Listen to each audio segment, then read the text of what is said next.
I'm proud to be able to provide state-of-the-art transplant services to people of Central Illinois. The team approach is a really important component of how we round every day. Everybody's on the same page. I think the patients really like it, and it really facilitates our resident education because it's a time when we can do teaching for everybody on the team. We have the surgeon, the nephrologist, the nurse, the surgical resident, the pharmacist, and the social worker, all whose participation has been critical all along the way, and now facilitating their post-transplant course and their discharge planning makes a huge difference. We have coordinators that deal with the patients who are on the pre-transplant side of things, the operative procedure, how patients are listed for a transplant, the sort of the do's and don'ts, also what sort of medical criteria we use for those patients.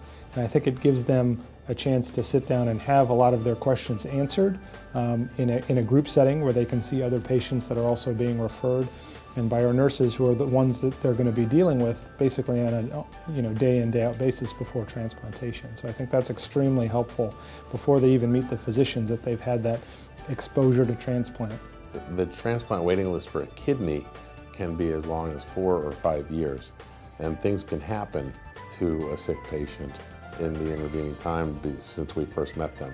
And so depending on how far along on the waiting list they are and the likelihood of a transplant within the next year and how sick they are, we will ask to see them and get additional repeat testing at intervals ranging between 1 and 2 years. Our transplant coordinators are in contact with them pretty frequently about updates in their health, what's going on dialysis, how they're doing with those things. If they've had any major medical issues, we are very involved in finding out about them, and if we need to see them back, we usually will.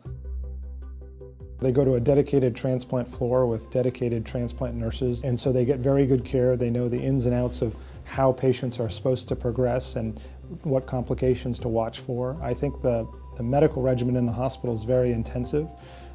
There's a lot of frequent nursing checks. There's a lot of new medications that the patients are exposed to and need to learn about. So the whole process when they're in the hospital is not only recovering from the surgery, but getting educated on the new kidney and how to take care of it. A typical follow-up scheme will encompass 2 times a week for the first 2, 3, or 4 weeks after transplant, and that'll gradually get backed off to once a week, and then once every 2 weeks, and then monthly.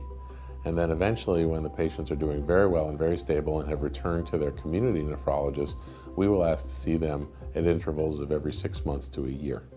I think there's a great convenience in people being able to stay locally, be near their families, not have to travel to another big city, St. Louis or Chicago or Indianapolis. And I think it's part of our mission at Memorial Medical Center, it's part of our mission at SIU School of Medicine to provide that service to the people of Central Illinois.